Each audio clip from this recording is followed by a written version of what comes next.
अरे दोस्तों ये देखते देखते ये HP का एक मदरबोर्ड है। इसमें क्या है ना, एक मतलब एक मैकेनिक ने उसको दिया था उसको फॉर्मेटिंग करने के लिए। तो क्या किया, आधा फॉर्मेटिंग होने के बाद वो बीप साउंड आ रहा था, ठीक है ना।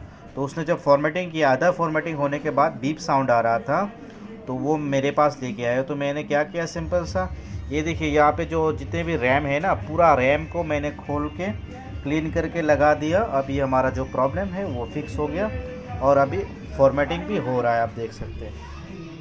ये देख सकते हैं फॉर्मेटिंग हो रहा है, ठीक है ना, ये देख सकते हैं।